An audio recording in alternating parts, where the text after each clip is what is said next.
Recording आ ही नहीं रहा कुछ यहाँ पर। ठीक है, तो आपको ध्यान है, तो हम शुरू कर रहे हैं कि मैंने आपको एस्ट्रोनॉमिकल टेलीस्कोप दो तरीके के बताए थे, याद करो कल। टेलीस्कोप एक था रिफ्रैक्टिंग टाइप और एक था reflecting type. Okay, reflecting type ये हमने कल डिस्कस कर लिया, आज इसको डिस्कस करते हैं। ठीक है, आज इसको डिस्कस करते हैं। ठीक है, रिफ्लेक्टिंग टाइप को। तो देखिए एक्चुअली क्या है, कल आपको पता है हमने एक टेलीस्कोप बनाने के लिए जो ऑब्जेक्टिव लिया था वो बड़ा बड़ा बड़ा, जितना बड़ा ले सकते हैं वो मैं रीजन कल बता चुका था कि क्यों बड़ा लेना पड़ता है, कि पहले से वहां से कमजोर लाइट आती है, ऊपर से हम लेंस भी छोटा ले लें। ठीक है, तो यहाँ ना आपको जो ऑब्जेक्टिव लेना होता है वो बहुत बड़ा लेना पड़ता है। जितना अच्छा टेलीस्कोप बनाना है उतना बड़ा ऑब्जेक्टिव आपको लेना है। ठीक है, अब जब लेंस बड़ा हो जाता है तो उसमें एबरेशन भी बहुत ज्यादा आ जाते हैं। एबरेशन, बड़ा लेंस बड़ा एबरेशन, तो उसको कुछ हद तक कंप्रोमाइज करने, कुछ हद तक उसको मिनिमाइज करने के लिए हमने रिफ्लेक्टिंग टेलीस्कोप बनाए। इसमें आईपीस वही होगा। ठीक है, जैसे था, बस ऑब्जेक्टिव देखिए कैसे लेते हैं। यहां पर एक ट्यूब होती है, एक बहुत बड़ी ट्यूब होती है। ठीक है, सपोज करो मैं एक ट्यूब बनाऊं ऐसे, ये ट्यूब बना दूं ऐसे, है ना, ये इसमें ये ना मेरे पास कॉनकेव मिरर दिख पाए तो आपको, ये कॉनकेव मिरर है। एक तरफ कॉनकेव मिरर इंस्टॉल कर देते हैं ऐसे ट्यूब में। ठीक है, ये कॉनकेव मिरर एक तरफ फिक्स कर देते हैं, रुकना, ये ना एक ट्यूब बनाएंगे, उसमें एक तरफ, ये तो छोटा सा है, नन्हा सा है, बहुत बड़ा लेना पड़ेगा। ठीक है, बस उसको फील करिए, कॉनकेव मिरर हम यहाँ लगा देंगे ऐसे करके। ठीक है, तो देखिए क्या सीन क्रिएट कर रहा हूं मैं। यहां पर ये ट्यूब, ये ट्यूब को थोड़ा मोटा मोटा दिखा दिया ये। ठीक है, यहां पर एक बड़ा सा कॉनकेव मिरर लगा देंगे। ओके, ये क्या करेगा, ये इसको जिम्मेदारी दी है हमने। और सुनिए, ये जो मैंने ट्यूब बनाई है अभी, ये ट्यूब एडजस्टेबल होती है, इसको रख देते हैं, इसको यूं घुमा सकते हो, यूं घुमा सकते हो, ऐसे घुमा सकते हो, ऐसे घुमा सकते हो, जहां देखना है वहां घुमा सकते हो। मुझे यहाँ के स्टार देखने हैं, ये। ठीक है, यहाँ पे क्या लगा हुआ है, मिरर, ध्यान रखना, ये मिरर से बंद है, ये वाली साइड कॉनकेव मिरर दिख रहा है ना, कॉनकेव मिरर है। अब इसको जहां रख देंगे, सपोज करो मैंने इस ट्यूब को यूं सेट कर दिया या यूं कर दिया, तो अब जहां कर दूंगा वहां की लाइट कलेक्ट करेगा। ये मान लो मैं उधर की तरफ, वहां की लाइट कलेक्ट कर देगा, ऐसे कर रहा हूं तो वहां की लाइट कलेक्ट करेगा। तो इसमें इनफाइनाइट से, यानी बहुत दूर से लाइट आती है, बहुत दूर से ये लाइट आई। मैंने इसमें सिर्फ 2 रे दिखाई अभी, तो ये लाइट आ रही है बहुत दूर से, वेरी फार अवे। अब ये क्या करेगा, क्योंकि कॉनकेव मिरर है, ये भी, इसको भी आदत है कि अपने फोकस पे करेगा ये। ठीक, तो इसने अपने फोकस पे कन्वर्ट करेगा, यूं करके ये कन्वर्ट करेगा। ठीक है, इतना रे डायग्राम होपफुली सबको समझ में आ गया होगा। फिर यहां पर एक चालाकी और चलते हैं, इसके फोकस से पहले ही यहां पर एक कॉन्वेक्स मिरर और प्लांट कर देते हैं। देखिएगा बेटा, अभी देखिएगा, कॉन्वेक्स मिरर, तो यानी ये देखिए कॉन्वेक्स मिरर है या नहीं, कॉन्वेक्स मिरर है या नहीं बोलो। ठीक है, यानी ये कॉनकेव मिरर बहुत बड़ा, जितना बड़ा आप ले सकते हो, आप में बस होना, बूता होना चाहिए, यानी, और एक छोटा सा सेकंड। ठीक है ना, अब इसमें क्योंकि 2 मिरर है, तो इसको प्राइमरी मिरर बोलते हैं, इसको सेकेंडरी मिरर बोलते हैं इसमें। यानी ये प्लस ये दोनों मिलकर ऑब्जेक्टिव का काम कर रहे हैं, लेकिन प्राइमरी रोल इसका है। तो ये इनफाइनाइट से आने वाली रे को कलेक्ट करेगा, यानी समझ गए। उसी ट्यूब के अंदर एक छोटा सा सेकेंडरी मिरर फंसा देते हैं, छोटा सा। अब क्या होगा, ये जो रे आई, मिरर ने रिफ्लेक्ट करी, जो फोकस की ओर जा रही थी, लेकिन उससे पहले तो मिरर ही आ गया। अब यहां पर एक कट मारते हैं यहाँ पे, यानी मिरर को पीस कट मारना पड़ेगा, बीच में होल, इस मिरर को जो मैंने लगाया था ना, यहाँ होल करना पड़ेगा। अब ये लाइट रिफ्लेक्ट होकर ऐसे जाएंगी। Is it okay? तो अब बताइए, जहां रिफ्लेक्टेड रे इंटरसेक्ट करती है उसे इमेज बोलते हैं। तो देखो ऑब्जेक्ट ए रहा, इनफाइनाइट से आ रही है, पहले इसने रिफ्लेक्ट किया, फिर इसने रिफ्लेक्ट किया, रिफ्लेक्ट करके यहाँ पे इंटरसेक्शन हो रहा है, ये रही इमेज। अब यहां पे रख लेते हैं वही आईपीस, उसको अब आगे पीछे खिसका के हम नॉर्मल एडजस्टमेंट वाली भी बना सकते हैं और फाइनल इमेज लीस्ट डिस्टेंस भी बना सकते हैं। बस आपको इसमें यही सीखना है। ये रहा आईपीस, और आप चाहो तो और साफ सुथरा डायग्राम, ठीक है, कंप्यूटर से बना डायग्राम आप यहां देख सकते हो एनसीईआरटी में। ये दिख रहा है ना, ये डायग्राम मेरे में पेज नंबर 342 है। आप देख सकते हो एक बहुत बड़ा कॉनकेव मिरर, फिर एक सेकेंडरी मिरर, ठीक है। फिर यहाँ पर ये सारी रे कहाँ जा रही है, आईपीस के। हालांकि ये भी एक ट्यूब में बंद कर रखा है इन्होंने ऐसे करके, वो कोई जरूरी नहीं है लेकिन ये बनाना। यानी ये वही है जो कल हमने रिफ्रैक्टिंग टेलीस्कोप पढ़ा था ना, आईपीस, वो तो ये वही है, लेकिन ऑब्जेक्टिव जो लेंस था बड़ा सा, उसकी जगह ये और ये सेट कर दी। यानी अच्छा, जो कल था ऑब्जेक्टिव, आपको ध्यान है जो ऑब्जेक्टिव था, कर तो ये भी कुछ नहीं रहा था ना, ध्यान करो, ये इसकी जिम्मेदारी बस ये थी कि इनफाइनाइट से आने वाली लाइटों को कलेक्ट कर रहा था बस, वरना मैग्निफिकेशन का काम ये नहीं कर रहा था। जो एंगल अल्फा बनना था वही यहाँ अल्फा बनना। यानी ऑब्जेक्टिव का काम टेलीस्कोप में ऑब्जेक्टिव का काम एनलार्ज करना है ही नहीं, ना वो कर पाएगा। इससे तो बस ये बोलते हैं कि तू इनफाइनाइट की लाइट कलेक्ट करके पहले हमें ये दी। तो ऑब्जेक्टिव ना तो यहाँ मैग्निफिकेशन कर रहा था ना यही करेगा, बस इसका काम था इनफाइनाइट की लाइट कलेक्ट करना, इसका भी काम है इनफाइनाइट की लाइट कलेक्ट करना, यहां तक ले आई। फिर मैग्निफिकेशन का काम तो इसका है। अब इसकी डिटेल बस इतनी है, इसको कैस ग्रेन भी बोलते हैं, इस टेलीस्कोप को क्या बोलते हैं, कैस ग्रेन। यहाँ पे देखिए ये जो टेलीस्कोप है, तो आप देखोगे ये जो फिगर है नीचे क्या लिख रहा हुआ है, symmetric diagram of reflecting telescope या कैस ग्रेन, यही है रिफ्लेक्टिंग टाइप टेलीस्कोप। और आप यदि अलग अलग बुक्स पढ़ोगे, सुनो, तो ये भी अपडेट हो चुका है, किसी में कहीं दिखा देंगे, कहीं थोड़ा प्लेन मिरर दिखा देंगे, कहीं मुड़ा हुआ दिखा देंगे, ये आपको केवल एनसीईआरटी को फॉलो करना है यदि बोर्ड देना है तो। नो डाउट मैं भी मानता हूं कि अपडेट हो चुका है समय के हिसाब से, लेकिन आपको एनसीईआरटी का बनाना है। अब जो बोर्ड में क्वेश्चन आता है वो सुनिए, वो आता है what is the advantage of this. ये जो, ठीक है, ये क्या बेटा, ओकुलर क्या है, OCULA में माधव नहीं समझे आप क्या पूछ रहे हो, ठीक है, दोबारा टाइप करो, ठीक है। अब क्वेश्चन जो आता है, क्वेश्चन तो ये कभी आया ही नहीं है, बिलीव मी, ये अभी तक आया ही नहीं है बोर्ड में कि रिफ्लेक्टिंग टाइप टेलीस्कोप की कंस्ट्रक्शन वर्किंग बताओ, नहीं आएगा। फिर भी मैंने बता दी, क्वेश्चन जो आता है वो ये आता है इसके फायदे क्या है जो कल पढ़े थे उससे, उसके ऊपर। तो व्हाट इज एडवांटेज, कंफ्यूज ना हो तो इसलिए मैं क्वेश्चन लिख रहा हूं, what is advantage of this reflecting type telescope, reflecting type telescope over, जो कल पढ़ा था, over refracting type, over refracting type.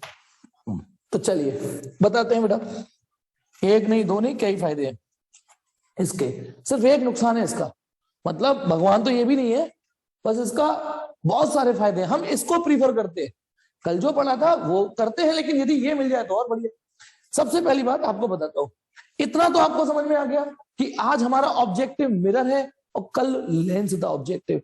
तो शुरुआत करते हैं, ये रहा एक बहुत बड़ा मिरर, ये रहा एक बहुत बड़ा कॉनकेव मिरर, आप देखिए, और ये रहा इसी साइज का बहुत बड़ा कॉन्वेक्स लेंस, ये रहा आपके सामने है ना लेंस। अब क्या होगा देखिए, ये तो मैं पहले भी पढ़ा चुका हूं, दोबारा बता रहा हूं कि जब लेंस या मिरर बड़े बड़े होते हैं तो उनमें स्फेरिकल एब्रेशन आ जाता है, स्फेरिकल एब्रेशन आता है, जो इसमें भी आएगा और इसमें भी आएगा, क्योंकि ये भी बड़ा ही लेना है, ये जो प्राइमरी मिरर है बड़ा ही लेना है ये, है ना, और इसे भी बड़ा लेना है, लेकिन मतलब स्फेरिकल एब्रेशन इसमें भी है और इसमें भी है, लेकिन जब लाइट यहां टकराती है तो उसको केवल मिरर की एक गोलाई से लड़ना है, एक गोलाई है ना, एक ही गोलाई। लेकिन जब यह लेंस की बात करेंगे तो लेंस में इस सरफेस पे भी रिफ्लेक्शन होता है और इस सरफेस पे भी रिफ्लेक्शन होता है, उसको दो गोलाइयों से लड़ना है लाइट को। मेरी बात समझना, ये रहा मिरर, ये रहा लेंस, ये भी लार्ज अपर्चर, ये भी लार्ज अपर्चर, लेकिन यहां सिर्फ एक बार रिफ्लेक्शन होगा, यानी एजम्पशन एक बार यूज होंगी, देखा जाए तो लाइट रिफ्लेक्ट हो गई तो जो एजम्पशन में लगाऊंगा वो एक ही बार लगेंगी, लेकिन यहाँ एजम्पशन एक नहीं दो बार यूज होंगी। तो अब बताइए, स्फेरिकल एब्रेशन इसमें भी है, इसमें भी है, लेकिन फिर भी बुरा और बहुत बुरा यदि हमें चुनना हो तो फिर हम किसको चुनते हैं? बोल, स्फेरिकल एब्रेशन नो डाउट इसमें भी है, पर इसमें ज्यादा है, इसमें दो गुलाई है, दो बार एजम्पशन यूज करेंगे, तो जब बुरा और बहुत बुरे में चुनना हो तो फिर हम इसको चुनते हैं। तो पहली चीज, स्फेरिकल एब्रेशन कम होते हैं, लेस स्फेरिकल एब्रेशन होते हैं, इसमें less spherical aberration. Important question यहां से चल रहा है बेटा, ये सब तो आना भी नहीं है, और आ जाए तो भाई आपकी बदनसीबी है, बता दिया मैंने। तो इसमें लेस स्फेरिकल एब्रेशन। दूसरी चीज, एक होता है क्रोमेटिक एब्रेशन। क्रोमेटिक कलर आपने नहीं पढ़ा है, लेकिन कुछ दिन बाद पढ़ लोगे, क्योंकि मैंने अभी प्रिज्म नहीं पढ़ाया, प्रिज्म बाद में पढ़ाऊंगा, और बहुत आसान है, सीख जाओगे जब आएगा। आप बताइए, प्रिज्म है, ये जो प्रिज्म है, इसमें व्हाइट लाइट डालते हो तो 7 कलर बाहर निकलते हैं ना, व्हाइट लाइट डालते हो 7 कलर बाहर निकलते हैं, है ना। एक्चुअली ये भी तो एक तरीके से सस्ता लेंस हो गया, एक तरीके से भाई, इसमें भी तो 2 बार रिफ्रैक्शन हो रहा है, बस इसका कोई स्टैंडर्ड नाम नहीं है, कॉन्वेक्स कॉनकेव। लेंस में भी क्या होता है, यदि मैं आपको लेंस दिखाऊं, देखो ये प्रिज्म है, इसमें व्हाइट लाइट डालते हो 7 कलर बाहर निकलते हैं, लेकिन एक मिनट कॉन्वेक्स लेंस को समझना मैं अभी कोशिश कर रहा हूं, जब प्रिज्म पढ़ाऊंगा तो बहुत अच्छे से समझ में आएगा क्रोमेटिक एब्रेशन क्या है। हाँ वही विग ऑर्टिकल। अब बताना, ये ना मेरा कॉन्वेक्स लेंस, सोच के देखो, यदि ये लाइट यहां पड़ी है तो इतना हिस्सा प्रिज्म लाइट है या नहीं, सोच के देखो, लगभग प्रिज्म जैसा है कि नहीं लेंस का, इतना हिस्सा प्रिज्म है कि नहीं, है ना। तो सुनिए, इसमें भी जब लाइट आएगी ना, ये तो मैं वापस दिखाता हूं, होता क्या है कि जब जैसे प्रिज्म में लाइट आती है वो 7 कलर में टूट जाती है, तो वैसे ही जब लेंस में व्हाइट लाइट आती है ना, तो 7 जगह टूट जाती है। तो आप सोचो 7 फोकल लेंथ बनेंगी नहीं बनेंगी। आप व्हाइट लाइट यूज करोगे, और टेलीस्कोप में तो आपके पास ऑप्शन है भी नहीं, आप यूं लगाओगे वहां से व्हाइट लाइट ही आएगी, व्हाइट लाइट ही आएगी, और व्हाइट लाइट जब लेंस से टकराएगी, तो लेंस में एक दिक्कत और है कि वो प्रिज्म की तरह भी खेलता है, कि मैं प्रिज्म भी खेलूंगा, मैं प्रिज्म भी खेलूंगा, जिसको प्रिज्मेटिक एक्शन ऑफ लेंस भी बोलते हैं, प्रिज्म जैसा एक्शन। तो व्हाइट लाइट आएगी, 7 कलर टूटेंगे, तो फिर तो 7 फोकल लेंथ हो गई। और in the very beginning of the ray optics I have told you, एक लेंस की एक ही फोकल लेंथ हो तभी वो अच्छा होता है। अब एक लेंस की 7 फोकल लेंथ हो जाएंगी, जो लोग शुरू से पढ़ रहे हैं उन्हें पता है, एक लेंस की 7 फोकल लेंथ, ये अच्छी बात है या बुरी बात है, बताओ, ये अच्छी बात है या ये बुरी बात है? ये बुरी बात है, ये बुरी बात है। तो ये इसमें क्रोमेटिक एब्रेशन होता है। और क्रोमेटिक एब्रेशन सुनना, जहां जहां रिफ्रैक्शन होगा, जहां जहां रिफ्रैक्शन होगा, क्या बोला मैंने, जहां जहां रिफ्रैक्शन होगा वहां वहां ये चुल्लू होती है, ये वाली चुल्लू, प्रिज्मेटिक एक्शन। यानी इवन रेक्टेंगुलर ग्लास स्लैब जो होती है ना, ये इसमें भी व्हाइट लाइट डालो तो जरा ये चुल्लू होती है। प्रिज्म का तो बस नाम बन गया है कि आपने बचपन से पढ़ते आ रहे हो ना, तो आपके दिमाग में ये आ गया है कि प्रिज्म में व्हाइट लाइट डालो वही 7 कलर निकालता है। जैसे बचपन से MGH रट गया कि पोटेंशियल एनर्जी का मतलब MGH होता है, और प्रिज्म में लाइट डालो 7 कलर निकलते हैं। एक्चुअली जहां जहां रिफ्रैक्शन होता है, ठीक, जहां जहां रिफ्रैक्शन होता है, जहां जहां रिफ्रैक्शन होता है वहां ये डिस्पर्जन वाली थ्योरी चलती है। अब जहां जहां रिफ्रैक्शन होता है वहां होता है ना, ये मिरर में तो रिफ्रैक्शन नाम की चीज ही नहीं है, यहाँ तो रिफ्लेक्शन होता है। तो मजे की बात है, स्फेरिकल एब्रेशन कम हो जाता है और क्रोमेटिक एब्रेशन खत्म ही हो जाता है, खत्म, टाटा बाय बाय। तो इस बिहाफ से भी मिरर अच्छा, क्योंकि मिरर में रिफ्लेक्शन हो रहा है। Is it okay? Is it okay? नहीं ओके, ठीक। तीसरी बात मुझे बताइए, यदि मैं एक कमरे में, लाइट जल रही है यहाँ पे, जैसे आपके सामने, आप जिस कमरे में बैठे हो, आप यहाँ पे प्लेन मिरर लटका देना दीवार पे, और एक तरफ भगोने में पानी ले लेना, बस ना ऐसे पानी ले लेना, भगोने में अपनी इमेज देखना, और यहाँ अपनी इमेज देखना मिरर में एक बार अपनी इमेज देखना, भगोने में अपनी इमेज देखना, है ना। क्या बेटा? हाँ वो बताऊंगा, अभी मैं बता रहा हूँ, ठीक है। हाँ मैं क्या बता रहा था, यहाँ प्लेन मिरर में अपनी इमेज देखना, ठीक है। और कहा देखिए, भगोने में अपनी इमेज। अब प्लेन मिरर में इमेज ब्राइट बन रही है या भगोने में इमेज ब्राइट बन रही है? बताओ। ब्राइट, जिसमें क्लियर चीजें आप देख पाओ, ब्राइट इमेज जिसे बोलते हैं, मिरर में ब्राइट इमेज बनती है ना। अब सुनिए, मिरर में बन रही है रिफ्लेक्शन से, और भगोने में बन रही है रिफ्रैक्शन से। तो ये भी सच है कि रिफ्लेक्शन की इमेज हमेशा ब्राइट होती है और रिफ्रैक्शन की इमेज थोड़ी सी डल हो जाती है। इसका रीजन भी बता देता हूं, रीजन है हमारे पास। देखिए मैं आपको रीजन भी बताता हूं कि रिफ्लेक्शन की, मैंने तो पहले तो ये दिमाग में डाला कि उसी कमरे में प्लेन मिरर, उसी कमरे में भगोना, यानी लाइट तो हमने दोनों के लिए सेम दी, लेकिन फिर भी प्लेन मिरर में एक ब्राइट इमेज बन रही है, और भगोने में जो पानी में झांक रहा हूं मैं, वो थोड़ी डल इमेज बन रही है। तो उसका रीजन बताता हूं, कनेक्ट करता हूं, पढ़ा चुका हूं। कि रिफ्लेक्शन करा रहा हूं, तो आप देख रहे हो सारी की सारी लाइट रिफ्लेक्ट कराई जा सकती है। यदि कोई लाइट पड़ी वो रिफ्लेक्ट हो गई, थोड़ा बहुत एब्जॉर्प्शन होगा, मान लो 10 जूल लाइट डालू तो 1 जूल इसने एब्जॉर्ब कर ली, 9 जूल रिफ्लेक्ट कर दी, यानी 10 लाइट यूज करके 9 जूल की लाइट रिफ्लेक्ट कराई जा सकती है। लेकिन जब ये ना पानी, अब उसी कमरे में लाइट डाली 10 जूल, अब रिफ्लेक्टेड में 10 जूल नहीं जा सकती क्योंकि कुछ पार्ट रिफ्लेक्ट होगा और कुछ रिफ्लेक्ट होगा, तो ऐसे समझो 5-5 जूल चलेगी। इमेजिन करो 5 जूल इधर 5 जूल इधर। अब बताइए ना ये ब्राइटर इमेज बन पाएगी ढंग से, ना ये ब्राइटर बन पाएगी। समझ रहे हो ना आप? क्योंकि रिफ्लेक्शन विदाउट रिफ्रैक्शन किया जा सकता है, रिफ्लेक्शन विदाउट रिफ्रैक्शन या विदाउट ट्रांसमिशन किया जा सकता है, लेकिन जहां भी रिफ्लेक्शन होगा वहां रिफ्लेक्शन होगा ही होगा। आप खुद बताओ, ये लेंस है, ये लाइट आई, हमने रिफ्लेक्शन पढ़ लिया, अरे यार रिफ्लेक्शन भी तो होगा, तो यानी कहीं ना कहीं रिफ्लेक्शन में लाइट खत्म हो जाती है, कुछ कम हो जाती है। तो अब बताओ, यानी ब्राइटर इमेज भी बना के देगा कौन? कौन ब्राइटर इमेज बना के देगा? मिरर। ये मैं मिरर के फायदे बता रहा हूं, और जब मिरर फायदा है तो हमारा यहाँ पे भी तो ऑब्जेक्टिव मिरर ही है, तो मिरर ब्राइट इमेज बना के देखता है।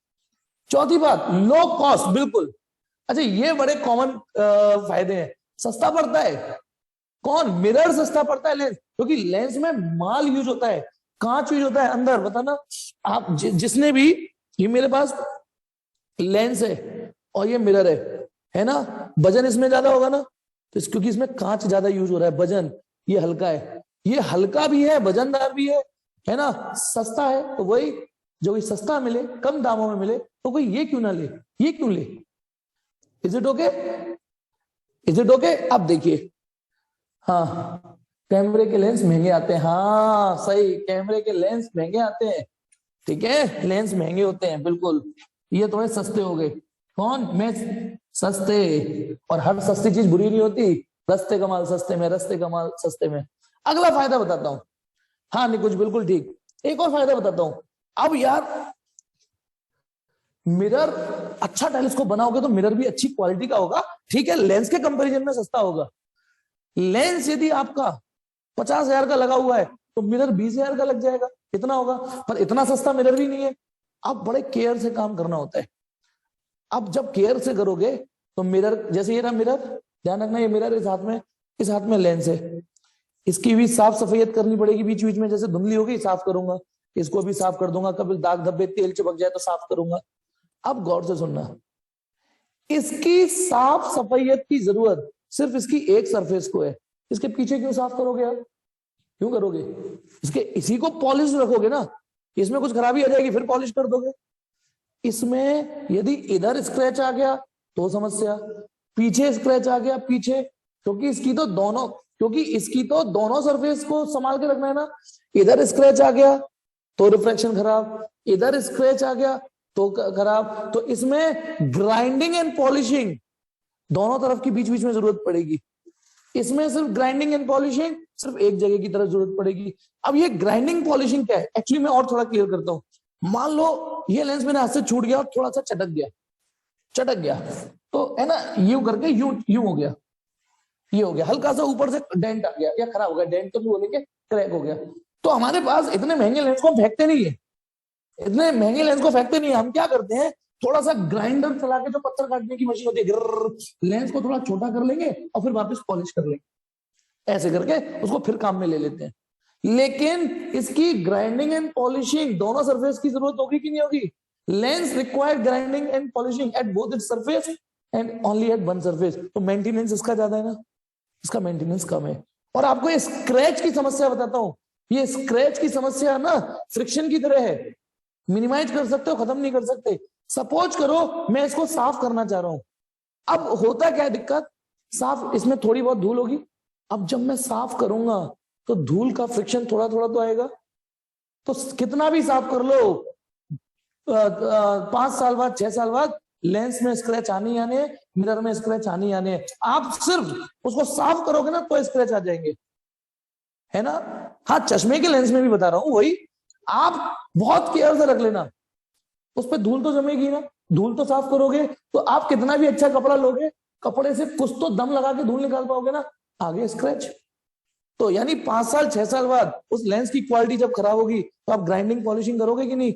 लेकिन दोनों तरफ, इसमें एक तरफ। अब आते हैं पांचवी बात, क्या बताई? पांचवी बात क्या बताई अभी? जयंत क्या कह रहे बेटा? भैया जब इतनी एडवांटेज है मिरर, हाँ बताता हूं। मैंने जयंत एक बात और बताई थी ना, इसका सिर्फ एक नुकसान है, वेट एंड वॉच। इसका एक नुकसान है, वो बाद में बताऊंगा, पहले एडवांटेज इकट्ठे कर लेता हूं, ठीक है? अब अभी क्या बताया था? हाँ, पॉलिशिंग वाली बात, मेंटेनेंस वाली बात है ना, मेंटेनेंस वाली बात। स्पेलिंग देख लेना, आती नहीं है मुझ पे तो ऐसे कर देता हूँ मैं, नहीं मेंटेनेंस, जहां मुझे डाउट होता है। मतलब वीडियो यूट्यूब पे उठ जाएगी, यानी गूगली हो जाएगी, ठीक है? अब क्या करूं, इंग्लिश में हाथ तंग है तो मेरा, है ना? चलिए, अब इंग्लिश ना, एक्चुअली मेरे अंदर ना 1857 का संघर्ष, अंग्रेजों ने हमारे को ध्वस्त किया, मैं उनकी इंग्लिश ध्वस्त करना चाहता हूँ, उनकी इंग्लिश तो है नहीं। चलिए, ये मेरी अपनी लड़ाई है। अब देखिए लास्ट, छठा, एक और फायदा है। अब सुनिए, एक फायदा है जो मैं समझाना चाहता हूं, समझ तो पता नहीं समझा पाऊंगा कि नहीं। ये ना मिरर, ठीक है, यानी जो छत पे डिश टीवी लगती है ना, अब ये तो छोटा सा है, मेरे हाथ में आ गया, लेकिन जब ये बड़ा होगा, वजनदार होगा, अच्छा हाँ, इसमें वजन भी बहुत होता है, वजन भी अच्छा खासा हो जाता है जब बड़ा होगा तो, और ये बड़ा होगा, वजन इसमें भी होगा, पर कंपैरेटिव इसमें ज्यादा होगा। अब एक दिक्कत ये है, जब मैं इसको, मैं वीडियो भी भेज दूंगा कोई, लेकिन अभी ऐसे समझो, जब इतने बड़े लेंस को टिकाऊंगा, इतने बड़े लेंस को टिकाऊंगा, समझ गए? लेंस बहुत बड़ा हो चुका है, ये रहा लेंस।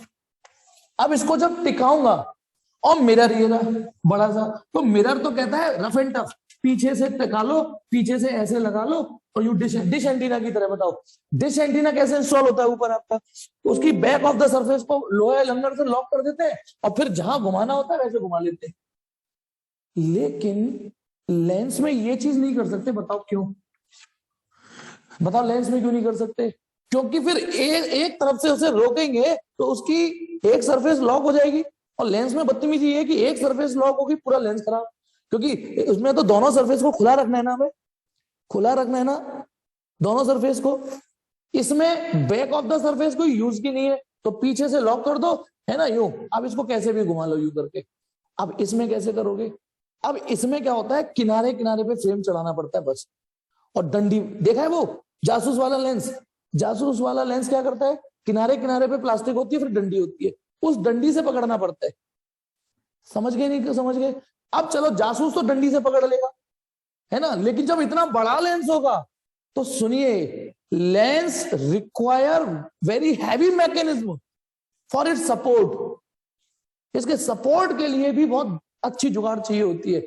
बड़ा लेंस होगा तो बड़ी जुगाड़ चाहिए होगी ना, क्योंकि इसको दोनों तरफ से, देखो मिरर को तो आप इधर से भी सपोर्ट ले सकते हो, है ना, यहां से चिपकाओगे आराम से, या यूं करके लॉक करोगे, ठीक है, मशीन पीछे लगा दी, आराम से ऐसे ऐसे पकड़ सकते हो।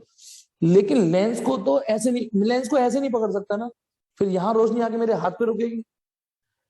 तो ये फायदे होते हैं मिरर के। अब एक नुकसान है, थोड़ा सा गौर करोगे तो आपको वो नुकसान भी समझ में आने लग जाएगा, थोड़ा सा गौर करोगे तो, गौर करोगे तो। एक नुकसान, चलो मैं ही बता देता हूं।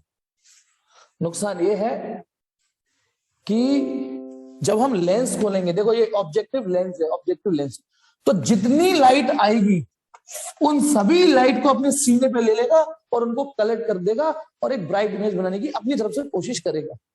लेकिन जब यहां लाइट आएंगे इनफाइनाइट से, गौर से समझो, ये साला सेकेंडरी मिरर बदमाशी कर जाता है, इतने हिस्से की जो लाइट होंगी वो यूजलेस हो जाती है, इतने हिस्से की लाइट, क्योंकि ये ना, भाई सीधी सी बात है, यहाँ की जो लाइट है ये तो नॉन रिफ्लेक्टिंग सरफेस है ना, तो इतना एरिया बिना बात के वेस्ट हो रहा है हमारा। लाइट तो आ रही है दूर से, लाइट तो दूर से आ रही है, तो केवल वो लाइट जो इनको पेनिट्रेट करके चली जाएंगी, ठीक है ना। सिर्फ ये सेकेंडरी मिरर का नुकसान ये। अच्छा एक मिनट इमेजिन करो, अब आपको ये भी बताता हूं सेकेंडरी मिरर लगाया क्यों। सेकेंडरी मिरर, सब ये समस्या है, तो आप एक काम करो, आप किसी के दिमाग में आएगा सर मेरे को एक सॉल्यूशन समझ में आया है इसका, ये लो ट्यूब, ये रहा कॉनकेव मिरर, लाइटों को यूं रिफ्लेक्ट होने दो, यही रिफ्लेक्ट होने दो, सर आईपीस यहां लगाओ ना, आईपीस यहां लगाओ। अब बताओ समस्या क्या है। माधव फिर भी मिरर सही खेल जाता है, मिरर फिर भी सही खेल जाता है। ये बताइए, अब आपको खुद इसमें कमी ढूंढनी है कि यदि मैं आईपीस यहां लगा दूं, है ना, आईपीस यहां लगा दूं तो फिर बिल्कुल ठीक। तो जो इंसान यहां से खड़ा होकर देखेगा वो सारा बीच में आ जाएगा, वो क्या उस ट्यूब में थोड़ी नहीं फिट हो जाएगा, तो फिर वो लाइट रोकेगा। उससे तो अच्छा ये है कि सेकेंडरी मिरर यूज कर लो। आ गया समझ में? नहीं भाई, यदि तुम यहाँ सेकेंडरी मिरर लगा दोगे तो फिर देखने वाला भी तो यहीं आ जाएगा। यहाँ तो देखने वाला यहाँ खड़ा है, यहाँ पे खड़ा है, बोलो, यहाँ देखने वाले को फिर यहाँ खड़ा होना पड़ेगा, अपनी आंखें यहाँ लगानी पड़ेंगी। तो बेटा ये था रिफ्लेक्टिंग रिफ्लेक्टिंग टाइप टेलीस्कोप में अंतर। ठीक है, ये जो क्वेश्चन था ये इंपॉर्टेंट था, मैंने आपसे बोला था। अब थोड़े से नेटवर्क ठीक हुए तो है, लेकिन अनस्टेबल है। तो आज के लिए बेटा इतना ही। नहीं सस्ता है महंगा नहीं, पेपर के हिसाब से चलना है हमको। ठीक है, रिफ्लेक्टिंग है तो रिफ्लेक्टिंग बताना है, और रिफ्लेक्टिंग है तो रिफ्लेक्टिंग बताना है। जनरली ये क्वेश्चन आता है कि इसके एडवांटेज बताओ। और कन्हैया मुझे वीडियो भेज देना अभी, जितना जल्दी हो पॉसिबल उतनी जल्दी। ठीक है, कैसे भेजेगा? बाय बेटा, आज नेटवर्क ने बचा लिया आपको, नहीं तो मैं